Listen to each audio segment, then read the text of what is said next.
ওমর ভাই আর রাকিব ভাইকে কিন্তু বাংলাদেশের এখন প্রত্যেকটা মানুষ কম বেশি চিনে, কারণ তারা তাদের ফানি ফানি কন্টেন্ট দিয়া প্রত্যেকটা মানুষেরই মনে জায়গা করে নিছে। এখন চলো এই দুইজনের ভিতরে একটু পার্থক্য করে দেখা যাক, কারণ তারা কিন্তু তাদের কন্টেন্টের ভিতরে অনেক সময় র‍্যাপ গান গাইয়া থাকে। এখন কথা হচ্ছে এই দুইজনের ভিতরে কে সব থেকে বেশি ভালো র‍্যাপ গান গায়। আমি জানি কেউ কারো থেকে কম না, কিন্তু আমি একটা ভোট করতে চাইতেছি কার গানগুলো বেশি তোমাদের কাছে ভালো লাগে। যদি রাকিবেরটা ভালো লাগে তাহলে কমেন্টে লেখো শুধু রাকিব, আর ওমর ভাইয়েরটা ভালো লাগলে শুধু লেখো ওমর। চলো তাহলে ভিডিওটা শুরু করা যাক। তার আগে একটা কথা, তোমরা কিন্তু অনেকেই আমার ভিডিও দেখো কিন্তু ফলো করো না, কষ্ট করে একটু ফলো করে আমাদের ফ্যামিলি মেম্বার হয়ে যেও।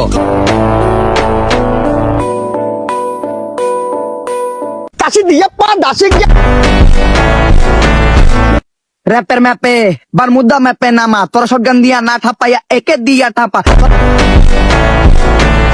ফুইটা বলে মজে গেলে বয়স বাড়িলে কি লাভ হইব শ্বশুর বাড়ি পিঠা না খাইলে। টাকাইয়া পয়রা যাইয়া গালটা কাটছিল আমার মনের ভাই।